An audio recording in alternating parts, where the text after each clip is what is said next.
tenemos. Listo. Diversidad biológica, entonces.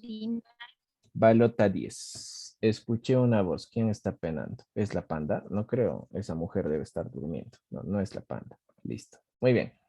Diversidad biológica. Hay muchos datos que hay que tomar en cuenta por aquí. ¿Ya? Les mando las capturas de acá un rato. Vean. Hay un convenio sobre la diversidad biológica cuya nomenclatura es así. Se le llama CDB.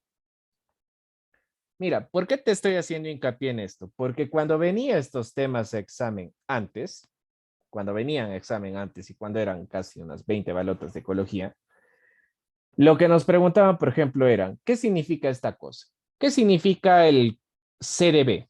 Convenio sobre la diversidad biológica. Eso significa CDB. ¿Ya? De esa manera se entiende CDB. Ese convenio sobre la diversidad biológica, ¿dónde ha iniciado? Aquí, en la Conferencia de las Naciones Unidas sobre el Medio Ambiente y el Desarrollo. También llamada, cuidado que te pregunten eso en examen, también llamada ¿de qué forma? Cumbre de la Tierra. ¿Dónde se dio? Río de Janeiro, Brasil, en el año 1992. Te pueden preguntar cualquiera de esas cosas.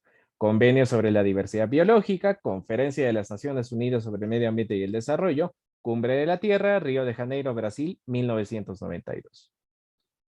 Te podrían preguntar eso. Siguiente. Según ese concepto, este concepto es según ese convenio. Según el convenio sobre la diversidad biológica, dado en la Cumbre de la Tierra en el año 1992, ¿qué viene a ser la diversidad biológica? Mira, es la variabilidad de los organismos vivos. ¿Cuáles son los organismos vivos? En teoría, ecosistemas terrestres, marinos, acuáticos, complejos ecológicos. Es en estos lugares donde encuentro estos organismos. En la tierra, en el mar y en uno que otro complejo ecológico que no necesariamente abarque tierra y mar o que abarque ambas cosas. Ahí encuentras organismos vivos. ¿Qué es lo que salta a la vista? Que en esos organismos vivos tienen que haber diferencias genéticas. Por ejemplo, dentro de cada especie, diferencias genéticas dentro de cada especie. Y de una vez anota eso como pregunta de examen. La raza, por ejemplo, en un perro, la especie perro, dentro de la especie perro hay razas. Dentro de la especie papa hay variedades. La raza y la variedad no son distintas especies, están dentro de la misma especie. ¿Qué cosas son? Variantes, diferencias genéticas dentro de la especie. La raza y la variedad. Además, ¿qué cosa considera también la diversidad biológica? La diversidad entre las especies y los ecosistemas. O dicho de otro modo, la diversidad biológica también se le puede llamar como vida sobre la Tierra. De esa manera también se le puede llamar a la diversidad biológica. ¿Ya? No te olvides. No te olvides. En forma de pregunta, ¿qué es lo que contempla? Es decir, ya, esa es la diversidad biológica. Genial, esta es la diversidad biológica. Ahora la pregunta es, en todo caso, ¿qué es lo que quería hacer la Cumbre de la Tierra? Porque cuando da el concepto, se supone que al mismo tiempo que elabora el concepto, tiene que decir cuál es el problema. Y el problema en aquel entonces, el problema que ya se estaba arrastrando desde los años 50, 60, 70, ¿cuál era? Que la diversidad biológica estaba siendo atacada. Por eso, cuando sale la pregunta, la Cumbre de la Tierra dice, ¿qué hacemos con respecto al problema de la diversidad biológica? Primero, es urgente conservar la diversidad biológica. Es urgente atacar aquellas fuentes que reducen la diversidad biológica, ¿no? La diversidad biológica. Por tanto, la diversidad biológica como tal tiene un valor intrínseco, así como sus componentes.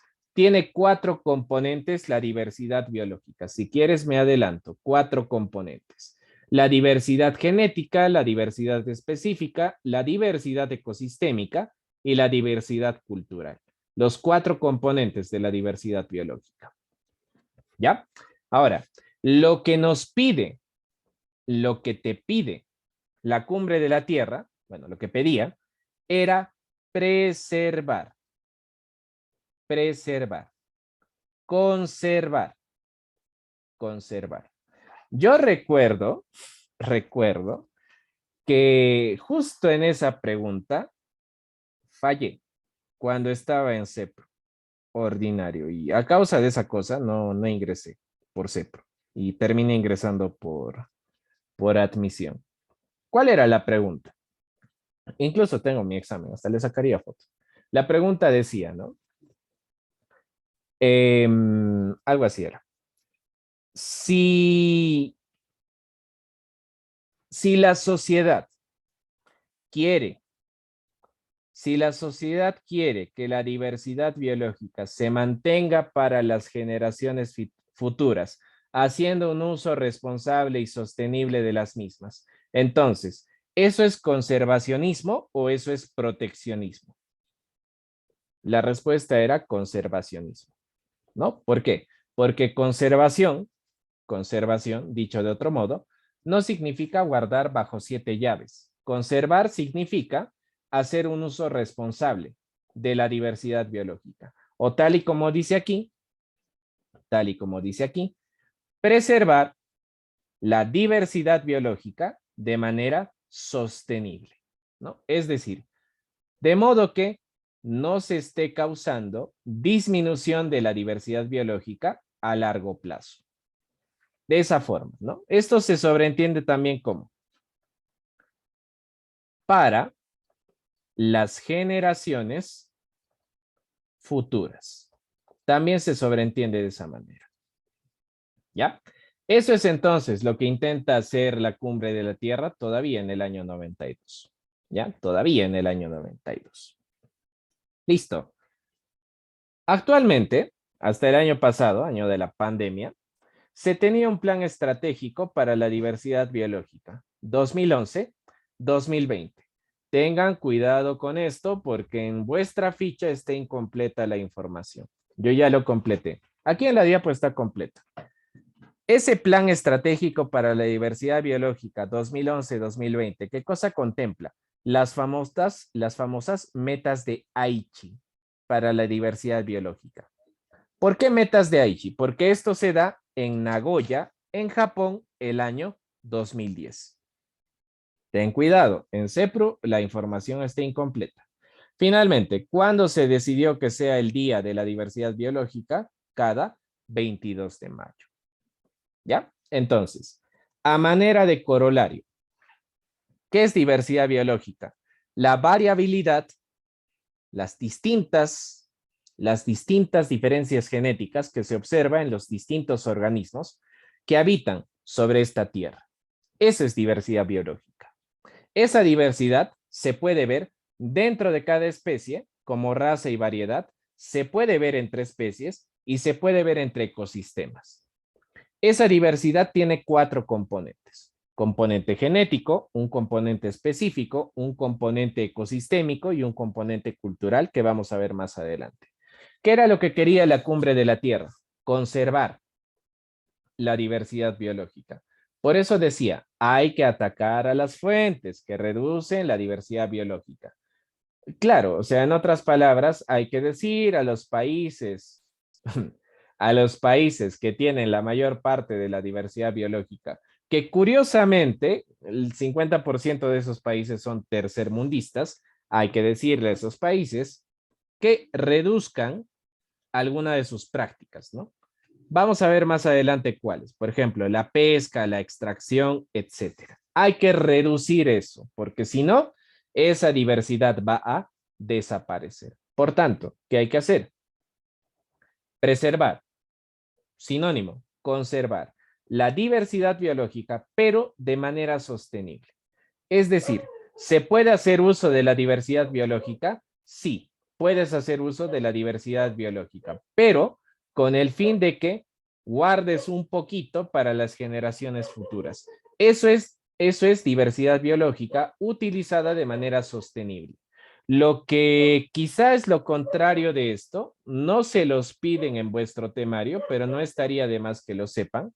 Lo contrario de esto que es el proteccionismo. El proteccionismo más bien no indica sostenible. Lo que el proteccionismo te dice es, en otras palabras, guarda bajo llave. Es decir, esa diversidad biológica no la debe tocar nadie. Guarda bajo llave la diversidad biológica. No se puede hacer uso, no se puede tocar, a lo mucho puedes mirar. Eso es guarda bajo llave, la diversidad biológica. ¿Ya? Ahora, CEPRU ha reducido un poco su teoría en buena hora, porque era bastante. Ya no está muy al tanto, ¿no? De los planes, las estrategias, etcétera. Pero bueno, como estamos en una clase virtual, podemos indicar algunas cosas. Lo que actualmente se está siguiendo a nivel mundial, ¿qué es? La Agenda 2030 propuesta por la ONU. La Agenda 2030 que ha propuesto la ONU, ¿no? Son objetivos que tiene la ONU para el año 2030. Muchos de ellos se han llevado a buen puerto gracias a la pandemia, gracias a las cuarentenas y todo el asunto. Ya se ha llevado a cabo bastantes cositas de la Agenda 2030. Yo no estoy de acuerdo con la Agenda 2030, por cierto. Me parece que es una exageración, es una deshumanización y es una exaltación de la vida animal y vegetal por encima de la vida humana. No estoy muy de acuerdo con esto, pero la mayor parte de las iniciativas que ustedes vean en los ministerios de ambiente, en los colectivos proanimalistas, proecologistas, siempre toman en cuenta los objetivos de la Agenda 2030. Siempre, siempre. Son 17, si desean lo pueden buscar. En internet hay mucha información sobre la Agenda 2030. Claro, aunque yo te sugeriría más bien,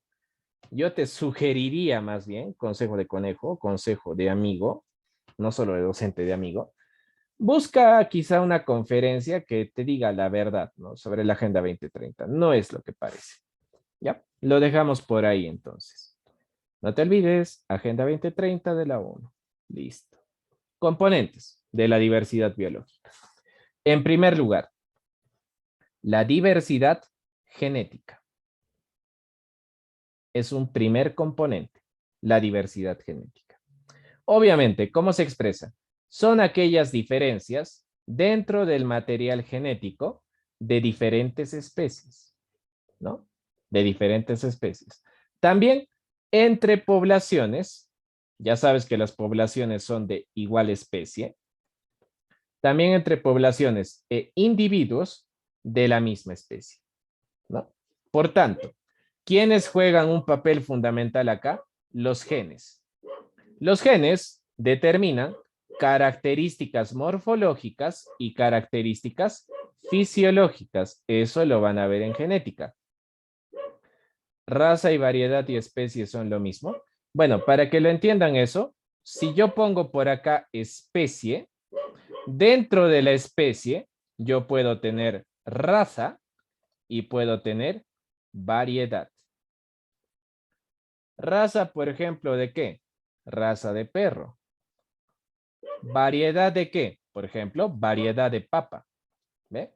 Eso está dentro de la especie, ¿no? La especie, por ejemplo, es perro. Puedo tener raza de perro, ¿no? Por ejemplo, chacu, pequinés, boxer, etcétera. Puedo tener variedad de papa. La especie es papa, pero puedo tener variedad de papa. Papa guairo, peruanita, papa amarilla, etcétera. Son distintas, claro, pero la raza y la variedad no son distintas especies. Por ejemplo, el chihuahua y el chacu no son distintas especies, son especie perro, pero son diferentes razas. O sea, esto en otras palabras, ¿qué me muestra? La variabilidad. La variabilidad genética, diversidad genética, que se da dentro de la misma especie. Esto ya vino a examen. Tienen que tener mucho cuidado con esa parte. Si te dicen raza, eso es diversidad genética. Si te dicen variedad, eso es diversidad genética. ¿Ya? Eso es diversidad genética. Sí, de manera general se puede decir eso, ¿no? Raza existe en animales y variedades generalmente corresponde a vegetales. ¿Ya? De manera general puedes decir eso, no hay problema. Se permite, se permite. Ya, señorita, muy bien. Entonces, los genes determinan características morfológicas en cuanto a la estructura y fisiológicas en cuanto a la función. ¿Para qué? O sea, esto no tendría sentido si no tendría un para qué. ¿Para qué tanta cosa? ¿Para qué modificar estructura? ¿Para qué modificar funciones? Para salvaguardar o asegurar la supervivencia y la perpetuidad de la especie. ¿Ya? Muy bien.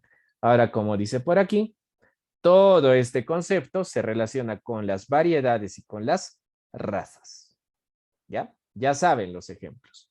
Por ende, nuestro país, Jerusalén, es un centro mundial de origen y diversificación de recursos genéticos. Principalmente, ¿cuáles? La papa, el maíz y el tomate. Ojo, puede ser pregunta de examen. Te puede preguntar te puede preguntar la U. ¿Cuáles son aquellos recursos genéticos que hacen que el Perú sea centro mundial de origen y de diversificación genética? Papa, maíz y tomate, ¿no? Porque estas tres cosas son importantes a nivel mundial. Han salvado del hambre muchas veces al mundo. Ten cuidado con esa parte, ¿no? Además, esto también se debe, aunque esto ya lo podemos hablar en diversidad cultural, a la riqueza cultural que han ido desarrollando los pueblos indígenas. Lo más importante está por acá, ¿ya? Te mando capturita, porque igual voy a borrar esa parte. Te mando capturita. ¿Listo? Ah, ya no le estoy mandando al colega Renato. Estoy mandando a la compañera. Ay, no te mandé la otra. Un ratito. Te voy a mandar captura de esto. Estamos ya en diversidad biológica. Compañera, lo reenvías, por favor. Listo. ¿Alguna pregunta de diversidad genética? ¿Alguna duda? ¿Alguna preguntita de diversidad genética? Niños. Sin preguntas. Ya. Bien, sin preguntas. Borramos esta parte. Ya te mandé captura, no te estreses. Borramos esa parte. Listo. Diversidad específica.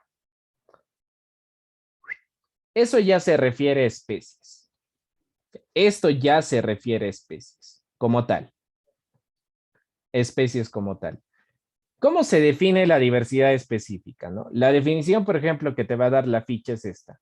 Es el número de especies diferentes, obviamente, en un área determinada. Vale decir, en un ecosistema, en un país, en una región, etcétera. Eso es la diversidad específica, ¿no?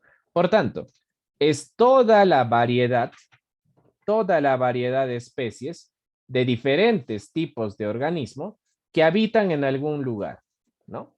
Para considerar diversidad específica, se habla de una riqueza y se habla de una abundancia relativa. Incluso la bibliografía antigua decía que la diversidad específica también se le puede llamar como riqueza específica. También se le puede llamar de esa manera. Bibliografía antigua decía eso, ¿no? Por tanto, esta diversidad es alta. La diversidad es alta. ¿Por qué? Porque las especies que vamos a encontrar en el mundo son bastantes. Es una diversidad alta, enorme, enorme. Cuando leas abundancia, recuerda que eso siempre se refiere a número, número. Todo lo que esté subrayado es lo que tienes que tomar en cuenta con un poco más de precisión y con un poco más de importancia. Por eso está subrayadito y está en negrita. ¿Listo? Eso es diversidad específica. ¿Hay diferencias? Claro. Aquí hablo de razas, variedades, variabilidad genética. Aquí ya hablo de especies. Ya no meto a los genes. Hablo de frente de especies que viven en algún lugar. ¿Ya? Listo. Ecosistémica. Hay una cuestión por acá que voy a hacer hincapié también. Diversidad ecosistémica. Obviamente, variedad de sistemas ecológicos en una misma región. Lo que está subrayado, yo sospecho que podría venir examen, ¿no? Si te llegaran a preguntar, ¿cuándo se dice que un ecosistema o que un lugar, una región, no tiene diversidad ecosistémica? ¿Cuándo se dice eso? ¿Cuando no tiene ecosistemas? No. Más bien, cuando una región tiene poca diversidad, ¿a qué se debe? A que la mayor parte de sus ecosistemas se parecen entre sí. Ten cuidado, ojo, ojo. Cuando una región tiene poca diversidad de ecosistemas, ¿a qué se debe? ¿A que no tiene ecosistemas? No, se debe a que todos sus ecosistemas son parecidos entre sí. Por eso no se puede hablar de diversidad, porque la mayor parte se parece. ¿Ya? Tómalo en cuenta, tómalo en cuenta. Por tanto, para estudiar esta diversidad ecosistémica, tengo que analizar cuestiones como la distribución espacial de los ecosistemas, o sea, tienes que estudiar comunidades, tienes que estudiar hábitats, etcétera, ¿no? Ahora, la clasificación propia de los ecosistemas, ¿quién lo estudia? Dos ramas, la ecología y la biogeografía. Ellas son las encargadas de estudiar la clasificación de ecosistemas, ¿no? Tal y como ya hemos visto en la balota anterior, cuando hemos hablado todavía de ecosistemas en el Perú. Balota 8 creo que era, balota 8 o 7. Ahí ya vimos clasificación de ecosistemas en nuestro país. ¿Listo? Las diferencias son claras, son evidentes. Las diferencias son evidentes. No puedes confundir los conceptos. ¿Ya? Listo, chibolito. ¿Alguna pregunta hasta aquí? ¿Alguna duda? Las diferencias son claras, ¿ah? Si tomas en cuenta solamente lo subrayado, se puede diferenciar fácilmente un concepto de otro. Bueno, ¿alguna preguntita hasta aquí? ¿Alguna preguntita hasta aquí? Nada. Ya. No estoy corriendo, ¿ah? Pueden preguntar si desean. Estoy siendo muy puntual, que es distinto. No estoy corriendo. ¿Alguna preguntita? ¿Alguna duda? Ya. Ya, listo.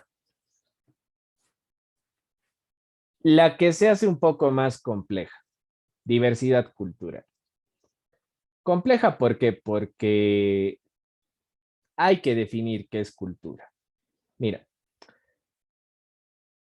esta expresión que está por aquí, esta palabrita, define cultura. Esta es la definición de cultura. ¿Qué es la cultura? Expresión humana de la biodiversidad. Eso es cultura. Incluso, yo puedo colocar por acá otro concepto. Cuando hacíamos cultura general, todavía les definí esta cosa. ¿Qué es cultura? Todo aquello que es producto del hombre. Eso es cultura. Todo aquello que es producto del hombre. Todo lo que sea producto del hombre es cultura. Por eso, por ejemplo, te ponen como ejemplos en la diversidad cultural esto. Diversidad del conocimiento humano. Creencias, mitos, leyendas, distintos dialectos, lenguaje, ciencia, actitudes psicológicas, ojo con esto, tecnologías, etcétera. Todo eso es cultura y por tanto, diversidad cultural. Diversidad cultural. Ahora, tu ficha no hace distinción entre lo que es diversidad y lo que es patrimonio. Aquí te lo aclaro. ¿Qué viene a ser patrimonio cultural? Todas aquellas manifestaciones culturales de los pueblos. O dicho de otro modo, la riqueza del país que identifica a lo que conocemos como nación. Nación es distinto a Estado. La nación es muy diferente al Estado. Cuando se habla de nación, se habla casi de un sentimiento. Se habla casi de un sentimiento. Hacia tu país. Casi un sentimiento hacia tu país cuando se habla de nación. ¿Ya? Para que diferencies un poco la terminología. Listo. Eso es diversidad cultural. Para eso tienes que tener bien clarito qué es cultura y bien clarito qué es nación. Con eso, esto se vuelve sencillo. Y en Perú, obviamente, hay muchos tipos de cultura, cada una con sus propias creencias, sus propios mitos, sus propias leyendas, etcétera. Por tanto, como hablamos de cultura, hablamos del hombre.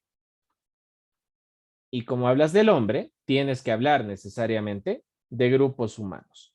Grupos humanos que se han expresado de distintas maneras, como ya hemos visto.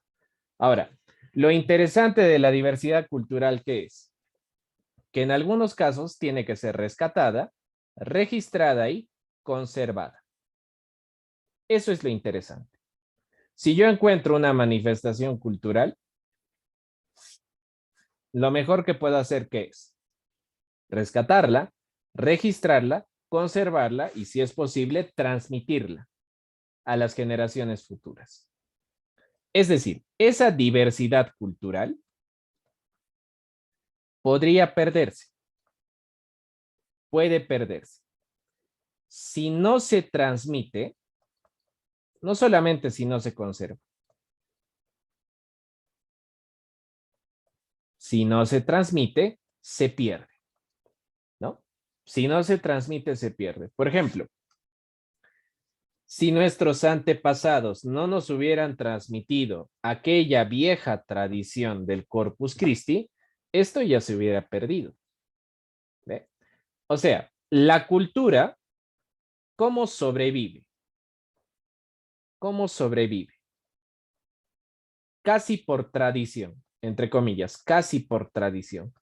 Tradición, ¿cómo es? Transmisión, transmisión a las generaciones futuras. Solo así sobrevive la cultura. Y solo así también sobrevive la diversidad cultural. ¿Ya? Ahora, para que esto lo puedan cerrar en vuestras cabezas. Este concepto que está de rojo es el concepto más adecuado para diversidad cultural. Este es el más adecuado y el que tienes que aprenderte sí o sí. ¿Qué dice? ¿Qué es la diversidad cultural? Es la manifestación de la adaptación del hombre a los factores ambientales, a los factores ambientales. Y a su vez, ¿qué es la diversidad cultural? ¿Qué es la diversidad cultural? Es la adaptación del ambiente a las necesidades del hombre. Eso es diversidad cultural. ¿Ya? Entonces, mira, si aquí tengo al hombre, el hombre se expresa de varias formas. Lenguaje, mitos, por ejemplo, ciencia, etcétera. El hombre se expresa de estas formas. ¿En dónde se expresa el hombre? El hombre se expresa dentro del ambiente. Dentro del ambiente. Al lado puedes dibujar otro hombre. Hombre. ¿Qué es la diversidad cultural? ¿Qué es la diversidad cultural? Es el hecho de que el hombre se exprese de esta manera dentro de un determinado ambiente. Si el hombre llega a expresarse de esta forma dentro de un determinado ambiente, puedo decir entonces que el hombre se acaba de adaptar y que fruto de esa adaptación se expresa. Se expresa. Lo puedo decir eso por una parte. Puedo decir esto por una parte. De otro lado, puedo decir lo siguiente. El hombre, a lo largo del tiempo, ha tenido necesidades. Por ejemplo, necesidades alimenticias, necesidades de tipo, no sé, artísticas, expresiones, etcétera. Necesidades. ¿Qué ha hecho el ambiente? Se ha adaptado a las necesidades del hombre, ¿no? Si el hombre, por ejemplo, que no tenía mucho requerimiento de ingerir alimentos, vegetales, etcétera, el ambiente se adecua a las necesidades del hombre. Se va adecuando. Igual, si el hombre, por ejemplo, se expresa de forma artística utilizando cuevas, utilizando pinturas, etcétera, cosas naturales, el ambiente se adecua. También el ambiente se adecua. Entonces, este asunto es bidireccional. Así como el ambiente se adecua al hombre, el hombre se adecua al ambiente. Y como el hombre es un ser inteligente y se expresa de esta forma, en forma de cultura, nace la diversidad cultural, de esa doble interacción entre el ambiente y el hombre y viceversa. Eso es diversidad cultural, ¿ya? Eso es diversidad cultural. Por tanto, lo que tienen que hacer que es tener bien clarito qué es cultura y tener bien clarito a su vez qué viene a ser nación y qué viene a ser diversidad cultural como tal. Ese concepto del final, ese concepto que está en rojito, puede ser pregunta de examen. Es más probable que ese concepto venga. ¿Listo? Muy bien. Muy bien.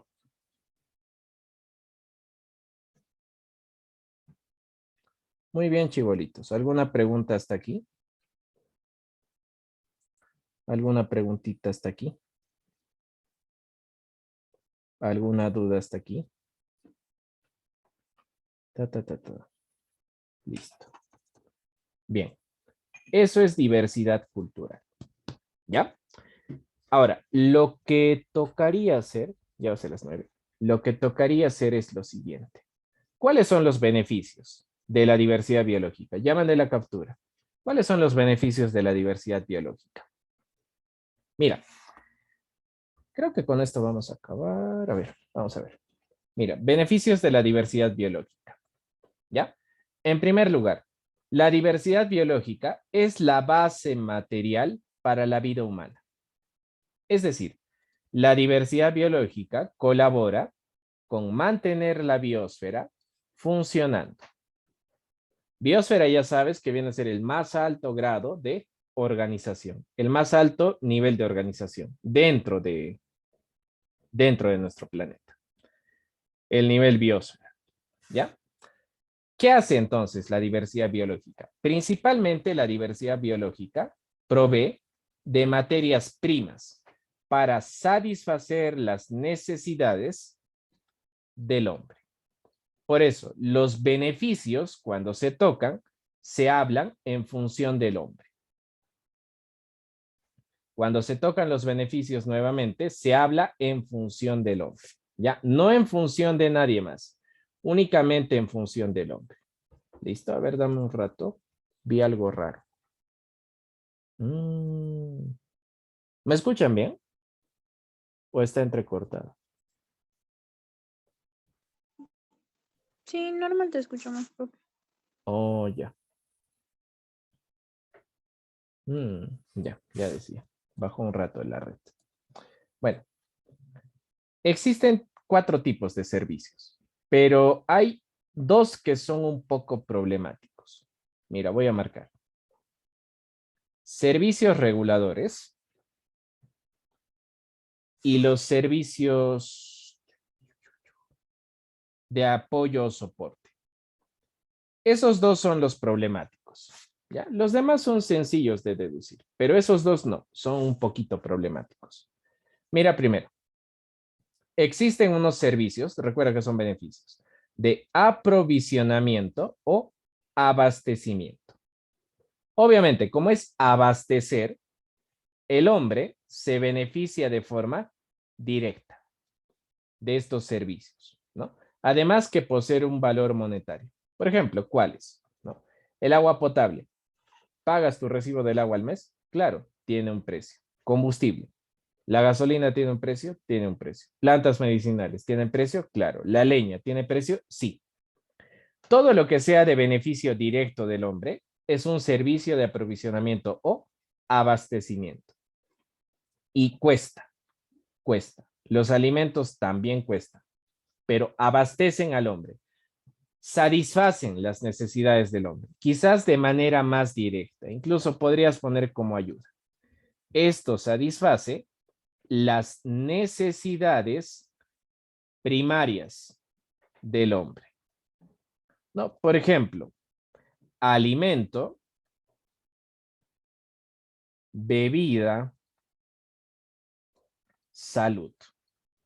Son las necesidades primarias del hombre. ¿Lo satisface esto? Claro. Agua potable, alimento, plantas medicinales, etc. Sí lo satisface. Servicios de aprovisionamiento. Ahora, cuando veas servicios reguladores, primero quiero que te lleves esta idea. Lo que está de amarillo, grande. Esos servicios están íntimamente relacionados con la supervivencia del ser humano. Íntimamente relacionados con la supervivencia del ser humano. ¿Ya? No te olvides. En otras palabras, el ser humano necesita de ese tipo de servicios que viene de la diversidad biológica para poder sostener su propia vida. Dentro de esto, por ejemplo, ¿quiénes van a estar? Fíjate, el ecosistema regula algunas cosas, algunos problemas. Por ejemplo, ¿quién regula el clima? El ecosistema. ¿Quién elimina contaminantes de manera natural? El ecosistema. El ecosistema. ¿Quién previene o disminuye el efecto de los desastres naturales de forma natural? El ecosistema. ¿Quién hace control de enfermedades y control de plagas de forma natural? A través, por ejemplo, de las relaciones entre organismos, de un depredador, de una presa, etc. El ecosistema. El ecosistema hace estas cosas de forma natural. Y ahora, estas cosas, control de enfermedades, plagas, desastres, están íntimamente relacionadas ¿con qué? Con la supervivencia del ser humano. Pero ojo, y aquí viene el ojito. Estas cosas no las hace el hombre. El hombre no regula el clima. El hombre no necesariamente crea barreras y demás cosas para evitar desastres naturales. El hombre no hace control de enfermedades y plagas de forma natural. Usa su tecnología, pero no lo hace de forma natural. Por tanto, hacer todo esto y evitar que esto sea peor es función propia del ecosistema. Por eso se llama regulador. ¿Quién regula el ecosistema? ¿Quién regula el ecosistema? Por eso también se les puede llamar funciones vitales. ¿Por qué? Porque sirven para sostener la vida. ¿Ya? Ten cuidado. Estas funciones, ¿quiénes la cumplen? El ecosistema. El ecosistema. El ecosistema regula el clima, elimina contaminantes, previene desastres, controla enfermedades, plagas, etc. El ecosistema. ¿Eso qué favorece? La supervivencia del ser humano, ¿no? Porque el hecho de regular el clima favorece a la supervivencia del ser humano. El hecho de eliminar contaminantes favorece a la supervivencia del ser humano. El hecho del control de enfermedades, plagas y demás cosas favorece a la supervivencia del ser humano. Diferencialo así, por favor, diferencialo así, ¿ya? Te mando captura. Diferencialo de ese modo. ¿Listo? Muy bien. ¿Alguna preguntita de ahí?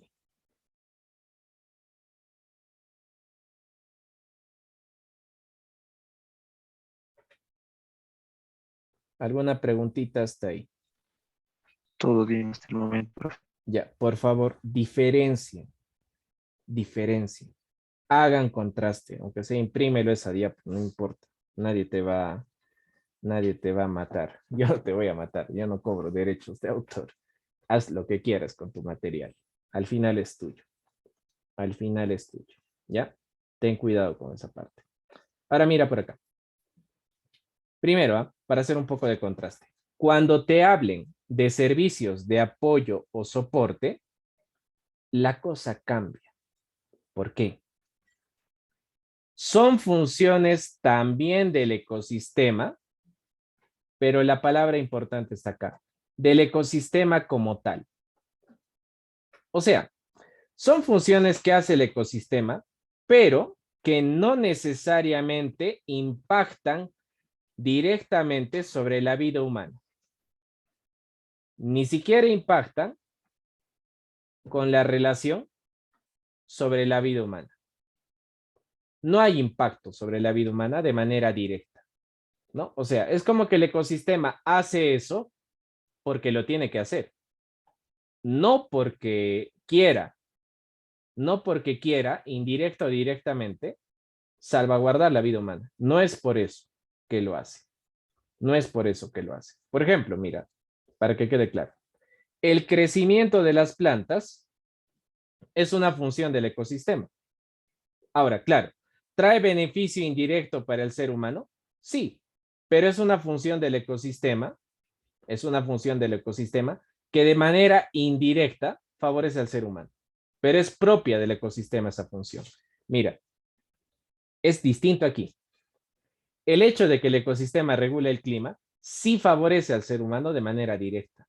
Sí, sí favorece al ser humano de manera directa. Pero el hecho de que una planta crezca es una función del ecosistema como tal, pero es un beneficio muy indirecto para el ser humano. Por ejemplo, piensa, si en este momento está creciendo, no sé, una flor, una begonia, en algún lugar del ecosistema, ¿eso impacta sobre tu vida de manera directa? Piénsalo así, a ver. El hecho de que esté creciendo una flor en algún lugar de esta ciudad, ¿impacta sobre tu vida de manera directa? Nada, profe, nada. No, es indirecto. Claro, después que esa planta crezca, venga la abeja, polinice y continúe pues la diversidad genética para que se mantengan las plantas, eso ya es indirecto. Igual, los ciclos biogeoquímicos de nutrientes no impactan directamente sobre el ser humano, es indirecto. El ecosistema hace esto porque quiere, porque es su función, es propia del ecosistema. En otras palabras, o sea, el ecosistema es indiferente al ser humano cuando ejecuta estos servicios de apoyo o soporte. La formación de suelos igual. Cuando se forman los horizontes A, B, C o D, eso no afecta al ser humano, ¿no? El hecho de que haya un horizonte B, un horizonte C, no afecta directamente al ser humano. ¿Eh? Por eso, incluso a estos servicios, si quieres, les puedes llamar como indiferentes. Son indiferentes, o sea, ocurren, claro, pero no es que estén pensando en el ser humano para la ocurrencia, en otras palabras. Lo que sí son esenciales para el ecosistema. Para el ecosistema sí son esenciales. Para el ser humano, indirectamente sí. Pero nuevamente, son indiferentes al ser humano. Son indistintos al ser humano. El hecho que una flor crezca de acá a 10 kilómetros es indiferente a la vida del ser humano que está en Cusco, por ejemplo. Si quieres, lo puedes ver de ese modo. Esos son los servicios de apoyo o soporte. ¿Ya? Ahora, los servicios culturales no tienen beneficio material directo. Palabra importante, material, material, material. Yo sé que ustedes, ay no, ya está bien, está bien. Date un rato igual termino esta parte porque me imagino que la red ya está saturada a estas alturas. Ya, no te preocupes. ¿Qué parte se escuchó medio extraño? Me avisa. ¿Qué partes? Hace 3 segundos o 4 segundos. Ah, ¿qué parte no escuchaste? La de servicios culturales, supongo. Sí, ¿Esa? Ya. Bueno, está bien. Con esto vamos a acabar ya, porque si no el internet me va a fallar. Y bueno, falta harto. O sea, falta peligros. Eso ya lo hacemos después, no te preocupes. Terminamos ya. Servicios culturales. No tienen beneficio material directo. Material. Guarda esa palabra en tu cabecita. Material. Material. A ver, yo sé que no te gusta mucho filosofía, pero para entender esta cosa vas a tener que pensar un poco de manera filosófica. Mira, según la filosofía y la antropología, el hombre tiene un cuerpo y tiene una especie de espíritu, ¿no? Claro que en ámbitos religiosos le llaman alma. El cuerpo es la materia, el espíritu es lo inmaterial. Mira, los servicios culturales no afectan, no benefician directamente a la materia, o sea, al cuerpo. Por tanto, cuando te hablen de un servicio cultural, más bien tendrías que pensar en el lado espiritual del hombre. Ahora, como es tu primera vez pensando de esta manera, todo lo que tenga que ver con espíritu, relaciónalo con pensamientos. Relaciónalo con pensamientos. Profe, Sigue mal, F. Dame un toque a ver. ¿Por qué justo ahora? Oye. Se acaba de estabilizar. Qué horror. ¿Qué parte no escuchaste? A ver, dime. hace un segundo, bro. Ah, o sea, Pensamientos. ¿se Por entendió? pensamientos. Ah, pensamientos, ya. A eso agrégale, voy a estar mejor checando esta parte, ya. A eso agrégale, chibolito, sentimientos. Pensamientos, sentimientos, etcétera. Todo eso va a estar dentro del lado espiritual del hombre, ¿ya? Espiritual. Entonces, mira, los servicios culturales, de alguna u otra forma, hacen que el hombre, invitan al hombre a pagar, a gastar dinero en conservar la diversidad biológica, pero no por el beneficio material, sino por el beneficio espiritual. ¿Cómo así? Fíjate, fíjate, de esta manera. Un servicio cultural, como dice aquí, abarca toda necesidad o deseo inherente al hombre. Y por tanto, ¿no? Como la sociedad es un conjunto de hombres, también a la sociedad.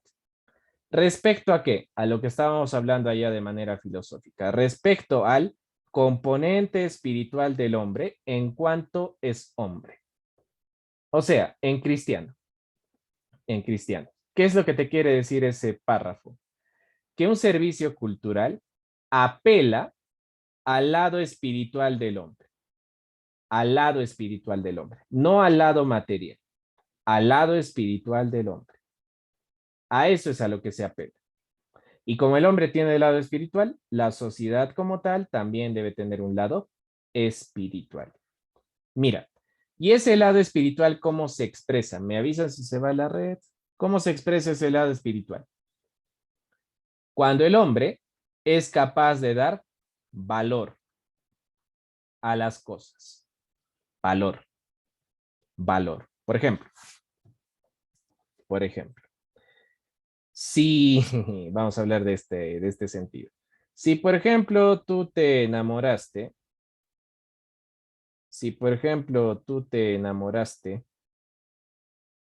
en un, no sé, en un bosque, pregunta, ese bosque, ¿vale mucho o vale poco para ti? Si te enamoraste en un bosque, ¿cuánto vale el bosque para ti? ¿Mucho o poco? Mucho. Mucho. Depende si haces cosas. Depende de la pampa, dice. Ya. Bueno, Ay, ya. oye, ¿qué te pasa? Ya. Igual, mira, digamos, si la primera vez que la viste o lo viste fue, no sé, en Avenida La Cultura, ¿no? Justo en, no sé, en un parque. Pregunta, cada vez que pases por ese parque, ¿vas a recordar que ese parque tiene un valor especial para ti? ¿Sí o no? Sí, Claro. claro. Eso es axiología, o sea, eso es filosofía, eso es axiología. La axiología es una disciplina de la filosofía que dice que el hombre puede dar valor a las cosas. Bueno, hay teorías, ¿no? Hay una teoría objetivista, subjetivista, relacionista. No vamos a hablar de eso, simplemente quiero que te lleves la idea. El hombre, espiritualmente hablando, es capaz de dar valor a las cosas. Valor. Ahora mira, si eso lo llevamos, si eso lo llevamos al campo ecológico, puedes decir lo siguiente. Por ejemplo, desde el punto de vista ecológico, punto de vista ecológico, punto de vista ecológico, ¿cuánto vale para un cusqueño Machu Picchu? ¿Cuánto vale Machu Picchu para un cusqueño? ¿Mucho o poco? Mucho, profe. Bastante. Mucho. ¿Pero por qué? Primero, porque ahí entra otra disciplina filosófica. Estéticamente hablando, la estética estudia la belleza, el problema de la belleza y el arte. Estéticamente hablando, Machu Picchu es atractivo. ¿Sí o no? Claro. Ahora, te hago la pregunta. Te hago la pregunta. Alguien, alguna persona dijo, desde este momento Machu Picchu es hermoso y por tanto, cada vez que una persona lo vea va a decir que es hermoso. ¿Alguien dijo eso? ¿O es que cada uno de nosotros le dio ese valor y por tanto también le dio ese rango de belleza? ¿Alguien nos obligó o es que nosotros lo estamos diciendo? Tú lo dices, porque tú eres ser humano y como ser humano eres capaz de dar valor y eres capaz de distinguir entre lo bello y lo feo. ¿Ve? Axiología y estética. Por eso, esa parte cultural es un poquito más filosófica. Si no lo ves filosóficamente, no lo vas a entender. No lo vas a entender. ¿Ya? No lo vas a entender. Ahora mira, alguito más. Alguito más. Para algunas personas también, muchos de los lugares, muchos de los paisajes, ecosistemas, no solamente tienen un valor estético, un valor quizás, entre comillas, aunque suena redundante, axiológico. También hay un valor espiritual. ¿Por qué? Porque la espiritualidad del hombre, no lo anoté aquí, lo puedo agregar, no solamente consiste en el valor, no solamente consiste en lo estético, también tiene un rango un tanto religioso, ¿no? Un rango un tanto religioso. O sea, que el hombre, como tal, puede apelar a la religiosidad.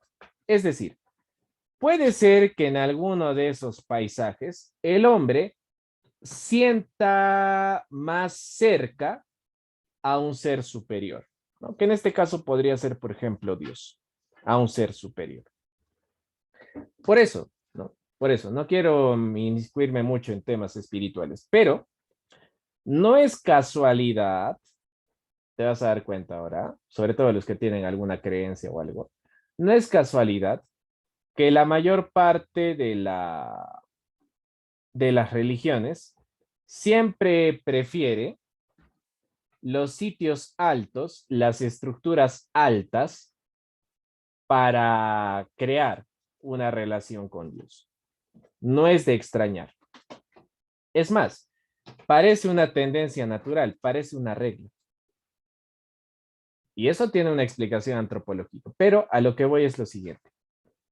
Hay ciertos paisajes, ciertos lugares que para ciertas personas, para ciertos grupos, para ciertas sociedades, tienen un valor religioso. Por ejemplo, en Cusco, ¿cuáles serían esos sitios? Uno fácil. Colloriti. Colloriti. No solamente tiene un valor, como dice aquí, ecoturístico. No, no solamente es que está pues ahí un nevado y es bonito, atrae gente por su belleza, etcétera. También, ¿por qué? Porque tiene un valor religioso, ¿no? Ahí está justamente el señor de Colloriti, que para muchas personas tiene un valor religioso. ¿Ve? Por eso, o sea, todo gira en torno a la espiritualidad del hombre, en torno al valor, a lo estético, a lo religioso, a los pensamientos y a los sentimientos que tiene el hombre respecto a estas cosas. ¿Ya? Todo va a girar en torno a eso. ¿Listo? Aparte, como dice por acá, es el hombre quien reconoce la belleza de un paisaje, ¿no? Y aquello que este paisaje puede ofrecer potencialmente en cuanto se refiere a una actividad física. Por ejemplo, eso se ve bastante en los varones. Si ustedes van al campo y de pronto, mira, de pronto, ves un espacio en el campo pues bastante llano, te hago la pregunta, ¿no crees que este espacio podría servir, por ejemplo, para jugar fútbol? Si es llanito y no tiene mucha pendiente ni nada, ¿puede servir para jugar fútbol? Claro, Claro, profe. claro, ¿sí o no? Eso es lo que se busca, por ejemplo, en un paseo. Un lugar llanito donde puedas jugar fútbol. Recreación. Recreación. Igual, si el paisaje es bonito, por ejemplo, como este recorrido de 7 lagunas, ecoturismo. Pero ¿quién le da el valor? El hombre. El hombre. Ahora, en algunas ocasiones también sirve desde un plano, desde un punto de vista mental. ¿Por qué? Hay muchas personas que para escribir algo, que para motivarse, observan paisajes. Inspiración. Hay otras personas que para estudiar algo determinado, algo que tenga que ver con la naturaleza, miran paisajes. Educación. ¿Ve? Y son ejemplos de los servicios culturales lo siguiente: salud mental, física, recreación, ecoturismo, valor estético, espiritual y religioso. ¿Ve? Eso es un servicio cultural. ¿Ya? No lo reduzcan los conceptos. No reduzcan los conceptos. ¿Ya? Sé que es un poquito denso a veces hablar filosóficamente, pero sirve. Ayuda a comprender mucho mejor estas cosas.